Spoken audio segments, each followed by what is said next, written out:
He was called Lucifer. What did they say about the devil? That killing the people made him happy. Do you dismiss that as a child's fantasy, or do you take it seriously? Well, as a policeman and as a father, I obviously take it very seriously. Very seriously indeed. Crime Intelligence Officer, Sergeant Alan Barwick. Do you believe Teresa? Yes, I do. What would happen to the fetuses, the unborn babies? I used to be taken away most of the time, and one time baby was taken out of me and then killed in front of me because it was still alive. And then? They would eat it. Teresa told me that she was forced to eat her own fetus. Does that surprise you? No. Why not? There's information at hand that we believe that has happened before in this country. What Teresa had to endure is bad enough, but it's far from being an isolated case. We found strong evidence that scores of children in Britain are victims of these satanic rituals. But what is the attraction of these cults, and how are people lured into them?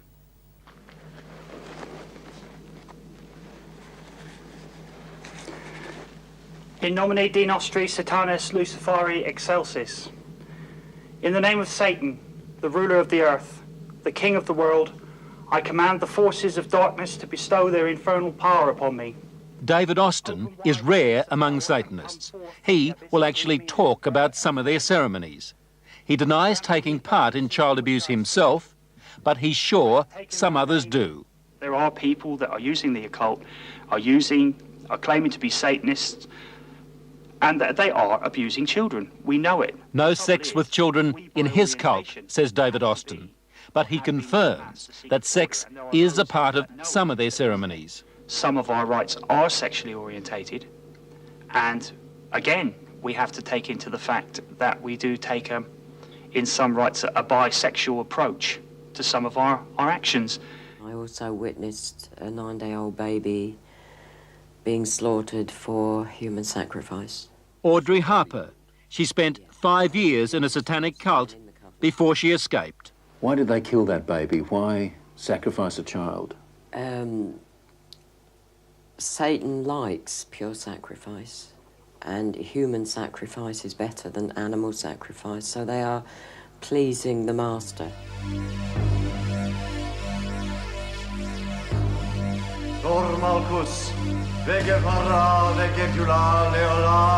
This is a sound that echoes down many a street in England today. It's not Satanism, but for some, it has been a stepping stone to devil worship.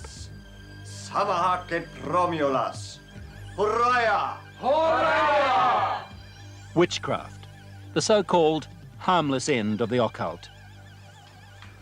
Nigel Bourne is the high priest, and Zeldy Bate, the high priestess.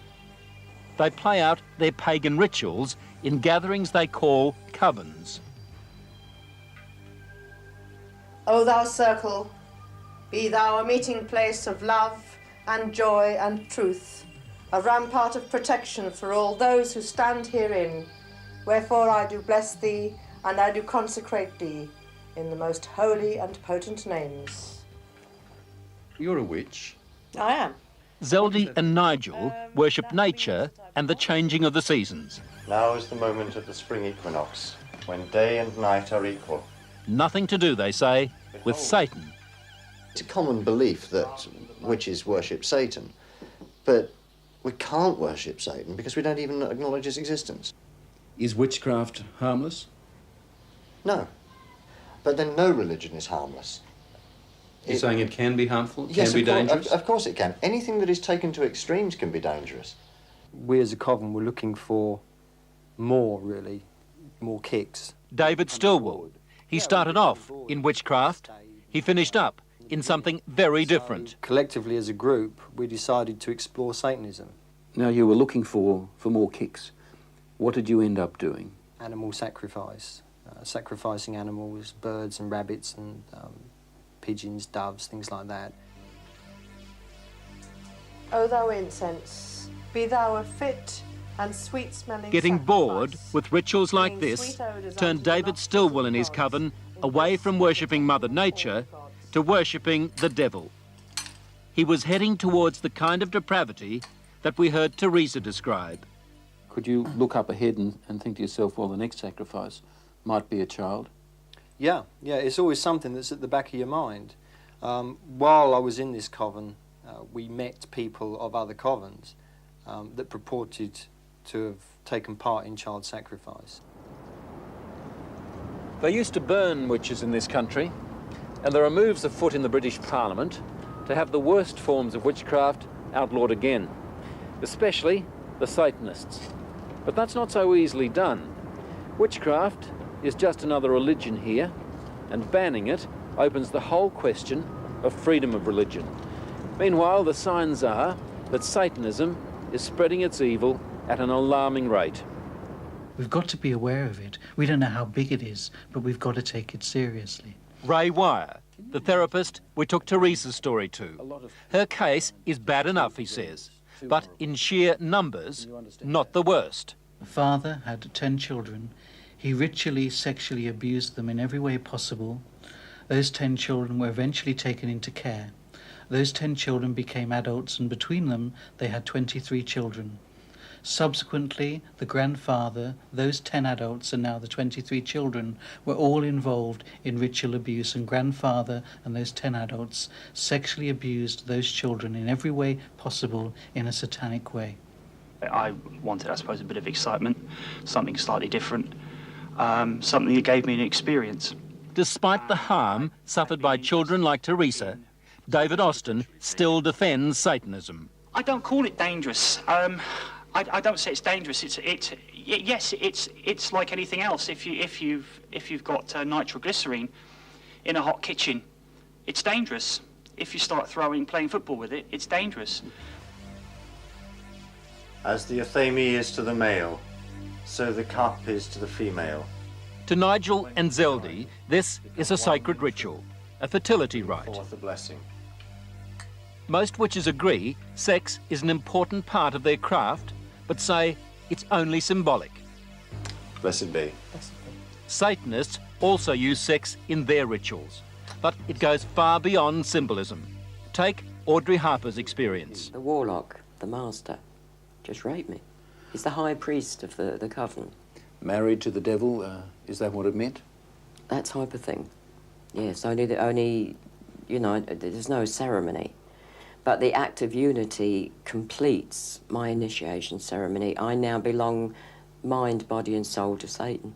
Married to the devil, a consistent pattern it seems. Audrey when she was 22, Teresa when she was a little girl.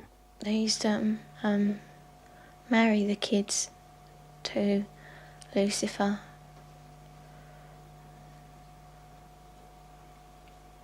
So that we were part of him, you know, we were his. Did that include you? Were you married to the devil? Yeah. We used to be dressed up in a cloak, and it was just like a marriage in a church, but different words, you know. What were you taught about Lucifer? Just that we should, you know, be his friend, treat him as a friend. And that he's always there if we ever need him. Why do they do such wicked things in these covens? Because they're pleasing Satan. The lower you become, the more vile you become, the more pleased Satan is with you, and therefore the more power you'll get when you die. And they believe this? They believe it. They absolutely believe it. Is this just an English disease, or should we be worried in Australia about activity such as this? I think we must be worried in every country, including yours, and without a shadow of a doubt you'll have groups in Australia who are doing similar things. It's almost certain that there are black covens in Australia and that there is child sacrifice going on in Australia. Do you think there are satanic cults operating in Australia? Yes, I think it'd be very naive of us to deny that. Our crime intelligence officer again, Sergeant Alan Barwick. Teresa talks of ritualistic sacrifices. Have you come across anything like this in your investigations? Yes, we have. What kind of sacrifices? Animal sacrifices. Can you tell me anything about that? No, I can't. Why is that? It's a ongoing inquiry. The problem is knowing how to recognise it, and that comes down really to parents. Parents recognising where their kids are. But it seems to change, you know. You have to wonder why no one guessed what was happening to Teresa over those 12 years at Nan's place. Not even her mother knew when Teresa came to stay with her on holidays. I think with most people, not only myself, it's such an abhorrent, disgusting thing that I don't think we want to hear it. So what should mothers do? They take the child aside and believe them. Believe them. It's so many times you hear about a child going from one adult to the next in an effort to get somebody to listen. I mean, in Teresa's case, the people she told joined in. And she thought I was going to too. That was a real blow. I cried for weeks over that she would look at me and think that I could do that. What would you hope to do with your life now? What are you looking forward to doing? Just living, being happy. What would you like to do when you leave school? Care for children. Handicapped ones, you know, or abused children like me, maybe. Now, Australian police want your help to compile information on satanic cults, especially cases where children are being abused. Any sort of information at all, anybody that has some suspicions about a cult working in their particular area, or they know of people who are involved. If there was someone watching this program who is involved in a satanic cult and wants to get out, what would you say to that person? Will come forward. There are many welfare groups around that can assist, and certainly we can point those people in the right direction and certainly offer them protection if it's necessary. In New South Wales, the police hotline number is 02 20966. That's 20966. In other states, you should contact police headquarters in your capital city.